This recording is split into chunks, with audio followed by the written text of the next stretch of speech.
బయటపడాలంటే దొంగలు దొరకాలంటే సిట్టింగ్ జడ్జితో సుప్రీంకోర్టు సిట్టింగ్ జడ్జితో న్యాయ విచారణ జరగాలి అని మేము డిమాండ్ చేస్తూ ఉన్నాం మా పార్టీ తరఫున. అట్లాగే ఇవాళ రాష్ట్రంలో పరిస్థితులు నాకంటే బాగా మీకు తెలుసు. ఏ ఒక్క వర్గం కూడా పేపర్ తీస్తే ఏ ఒక్క వర్గం కూడా సంతోషంగా లేదు. ఎక్కడ వల్ల అక్కడ రైతులు రైతు బంధు కోసం ఎదురు చూస్తూ ఉన్నారు.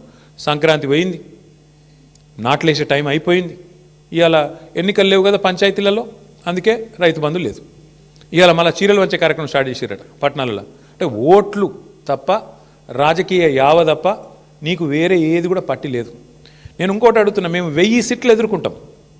1000 ఎన్నేస్తావో 1000. కానీ నేను రేవంత్ రెడ్డి నేను అడుగుతున్నా, మరి మీ సంగతి ఏంది? మీ దండుపాలెం ముఠా, మీ అలీబాబా అరడజన్ దొంగల సంగతి ఏంది?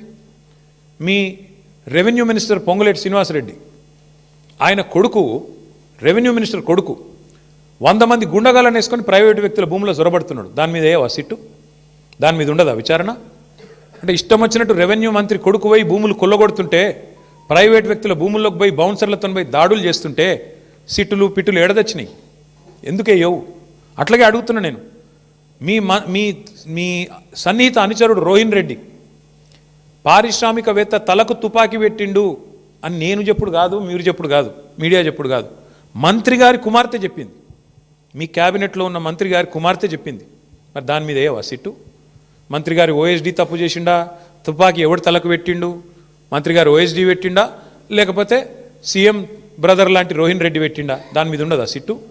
అట్లాగే నిన్నగాక మొన్న ఏఐసిసి సెక్రటరీ 8 కోట్ల రూపాయలు ఇవ్వకపోతే నీ కాంట్రాక్ట్ ఆపేస్తా అని చెప్పి కాంట్రాక్టర్ను బెదిరిస్తే ఆయన పోయి పోలీస్ స్టేషన్లో కంప్లైంట్ ఇచ్చిండు.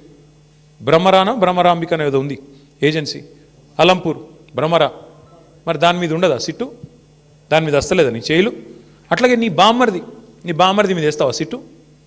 అంటే ఇక సిట్టులు పిట్టులు ఈ డ్రామాలు ఓన్లీ బీఆర్ఎస్ని టార్గెట్ చేసుకుంటేనే వేయాలి. బీజేపీని ముట్టవు, మీ కాంగ్రెస్ వాళ్ళను అసలు ఇన్ని కుంభకోణాలు డైరెక్ట్గా బహిరంగంగా బద్దలవుతుంటే దాని మీద సిట్లు ఉండవా? అంతెందుకు నేను ఇంకోటి అడుగుతున్నా, మరి ఒక మీడియా సంస్థ ఏదో కథనం వేస్తే దాని మీద సిట్టేసి 3 జర్నలిస్ట్ని అరెస్ట్ చేసినావు కదా, మరి ఇంకో మీడియా సంస్థ చెప్తున్నది సేమ్ మాట చెప్పింది. ఇంకో మీడియా సంస్థ అయితే ఇంకా దారుణంగా మాట్లాడింది. బట్టి విక్రమార్కనే ఇలా పాత్ర పోషించిండు, ఆయననే మొత్తం టెండర్లు రిగ్ చేసిండు నైనిలా అని ఓపెన్గా ఒక మీడియా సంస్థ రాసింది. మరి వాళ్ళ మీద ఎందుకో ఉండదు యాక్షన్? వాళ్ళ మీద ఉండదా సిట్టు? అంటే పగబడితే కూడా ఓన్లీ తెలంగాణ జర్నలిస్టులను పగబట్టాలా? ఓ 2 బీసీ బిడ్డలు, ఒక ఎస్సీ బిడ్డ, 3 జర్నలిస్టులు, వాళ్ళని మాత్రం లోపలేయాలా? యాజమాన్యాలను ముట్టవు, నీకు ఆ ధైర్యం లేదు. వాళ్ళని మాత్రం ఎవరైతే అసలు దొంగలు ఉన్నారో వాళ్ళని ముట్టుకునే ధైర్యం లేదు నీకు. ఇవన్నీ ప్రజలు చూస్తలేరు అనుకుంటున్నావా? నేను ఒకటే అంటా ఉన్నా, నువ్వు ఏమన్నా చేసుకో రేవంత్ రెడ్డి, ఒకటి మాత్రం పక్కా, నిన్ను మాత్రం వదిలిపెట్టం. ఇవాళ నేను అధికారులకు కూడా చెప్తా ఉన్నా, ఈ ఫోన్ ట్యాపింగ్లు వీటి మీద జరుగుతున్న ధారావాహికంగా జరుగుతున్న డ్రామాలు, ఇందులో భాగస్వాములు ఇచ్చిన అధికారులకు కూడా నేను చెప్తా ఉన్నా, ప్రతిరోజు ఒక్కరిదే ఉండదు. ఇంకో 2-2.5 ఏళ్లలో మళ్ళీ మా ప్రభుత్వం తప్పకుండా వస్తుంది. మీకు తెలుసు, అది ప్రజల మూడు మీకు తెలుసు. మొన్న గ్రామ పంచాయతీ ఎన్నికలు చూసినారు, మీకు తెలుసు. ఇవాళ ఎన్నికలు పెడితే రాష్ట్రంలో ఏం ఫలితం వస్తుందో కూడా అధికారులకు తెలుసు. నేను వారికి చెప్తా ఉన్నా, మేమెన్నడూ గత 10 ఏళ్లలో ఇట్లా అధికారాన్ని దుర్వినియోగం చేయలేదు, ఎక్కడా చేయలేదు. ముఖ్యంగా పోలీస్ వ్యవస్థను ఇంత అడ్డంగా దుర్వినియోగం చేసి ఏదైతే ఇవాళ నాటకాలు ఆడుతున్నారో వాళ్ళందరికీ నేను ఒకటే చెప్తా ఉన్నా, మీరు బలవుతారు, మధ్యలో మీరు బలవుతారు. రేవంత్ రెడ్డి రాజకీయ క్రీడలో మీరు బలవుతారు. మొన్నెట్లయితే కాంగ్రెస్ పార్టీ అంతర్గత కుమ్ములాటల్లో ఆధిపత్య పోరులో జర్నలిస్టులు బలైనారో, రేపు నేను చెప్తున్నా, మీరు భాగస్వాములు అయితే అధికారులు మీరు బలవుతారు. గుర్తుపెట్టుకోండి. రిటైర్ అయిన వాళ్ళని ఏం చేయలేరు భవిష్యత్తులో బీఆర్ఎస్ వాళ్ళు అనుకుంటురేమో, దానికి కూడా మాకు రేవంత్ రెడ్డి గారే తోజు పెట్టిండు. రిటైర్ అయిన అధికారులను కూడా తీసుకొచ్చి 40 రోజులు జైల్లో పెట్టినాడు. కాబట్టి రిటైర్ అయిపోతాము, తప్పించుకుంటాము అనుకునే వాళ్ళకు కూడా నేను చెప్తా ఉన్నా, ఎవరు ఎక్కడికి పోలేరు. ఇప్పుడు ఎవరెవరైతే రేవంత్ రెడ్డి గారు ఆడిచ్చినట్టు ఆడుతుండ్రో, అక్రమమని తెలిసి కేసులు పెడుతుండ్రో, అక్రమమని తెలిసి అడ్డదారులు దొక్కుతున్నారో, ఇంకెక్కువ మాట్లాడుతున్నారు కొంతమంది. అయితే ఎమర్జెన్సీ అయితే మీరు బయట ఉండురా, లోపల ఉందురు. ఎవరు ఎక్కడుండాలో కాలం నిర్ణయిస్తుంది, ప్రజలు నిర్ణయిస్తారు. ఒళ్ళు దగ్గర పెట్టుకుని ఉంటే మంచిది. ఈ టైప్లో ఆయన ఆడిచ్చినట్టు ఆడితే మాత్రం మీకు కూడా తప్పకుండా భవిష్యత్తులో మరి చట్టపరంగా న్యాయపరంగా మీకు కూడా ఇబ్బందులు ఉంటాయి, గుర్తుపెట్టుకోవాలని చెప్పి కూడా అధికారులకు చెప్తూ, ఈ డైవర్షన్ డ్రామాలు మేము పట్టించుకోం. హరీష్ రావు గారు బ్రహ్మాండంగా పోతారు. ఆయన ఏమడిగినా సమాధానం చెప్పడానికి ఆయన రెడీగా ఉన్నారు. ఎన్నిసార్లు పిలిచినా పోవడానికి రెడీగా ఉన్నాం. చట్టము, ధర్మము, న్యాయం ఈ దేశంలో ఇంకా బతికుంది. రాజ్యాంగం పట్ల మాకు నమ్మకం ఉంది. మా నాయకుడు కేసీఆర్ నేర్పించిన నీతి మాకు అది. కాబట్టి ఎవ్వరు భయపడం, మా కార్యకర్తలే భయపడతలేరు, మేమెందుకు భయపడతాం?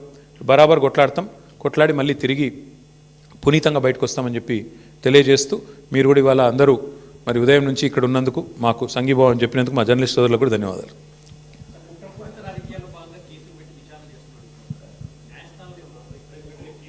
ఇప్పుడు న్యాయస్థానాల్లో ఆల్రెడీ కాళేశ్వరం విషయంలో ఆశ్రయించాము. కాళేశ్వరంలో ఆల్రెడీ విచారణ జరుగుతోంది.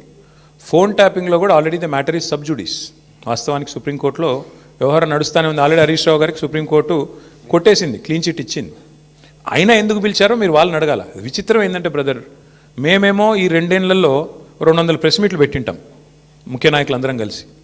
ఒక్క ప్రెస్ మీట్ ఫోన్ ట్యాపింగ్ మీద ఒక్కడు కాంగ్రెస్ వాడు పెట్టినాడా? ఒక్కడు ఎవడన్నా బాధ్యత గల్లోడు? ఎవరన్నా ఒక్కరు చెప్పాలి కదా అసలు ఏంటి కేసు, ఎవరి మీద ఆరోపణ, ఏంటి ప్రూఫ్? ఒక్కరు పోనీ పోలీసు వాళ్ళన్నా చెప్పన్నా? ఏది లేదు, అంతా లీక్ల మీదకెళ్ళి నడిపిస్తున్నారు. మీరు కూడా అవే రాస్తున్నారు. ఆయన లీక్ ఇచ్చుడు, మీరు అదేదో పెద్ద అదే గాస్పెల్, అదేదో భగవద్గీత అన్నట్టు మీరు రాసుడు, దాన్ని మళ్ళీ పెద్ద తెల్లరి తాటికాయంత అక్షరాలతో రాసుడు. దాని వెనకాల అడ్వర్టైజ్మెంట్లు, మీడియా మేనేజ్మెంట్లు, సంక్రాంతి శుభాకాంక్షలు, న్యూ ఇయర్ గ్రీటింగ్స్ మాకు కనబడుతూనే ఉన్నాయి. ఎజెండా డ్రివెన్ పాలిటిక్స్ నడుస్తోంది. విచారణ పూర్తి కాలేదు కాబట్టి చెప్తున్నా బ్రదర్. అందుకే న్యాయం, ధర్మం ఉందని చెప్తున్నా. బరాబర్ కొట్లాడతాము, బరాబర్ న్యాయస్థానాన్ని ఆశ్రయించి 100% విచారణ పూర్తి కాలేదంటే ఆయన హరీష్ రావు గారికి ఆల్రెడీ క్లీన్ చిట్ ఇచ్చింది కదా సుప్రీంకోర్టు. ఆయన మీద ఫోన్ ట్యాపింగ్ విషయంలో ఆధారాలు లేవని కొట్టేసింది కదా. మర్చిపోయినరా మీరు? వీళ్ళు కోట్లాది రూపాయలు ఖర్చు పెట్టి లాయర్లను పెట్టుకున్నా కొట్టవతల వారేసిండు కదా. హరీష్ రావు గారి మీద ఎందుకున్నది?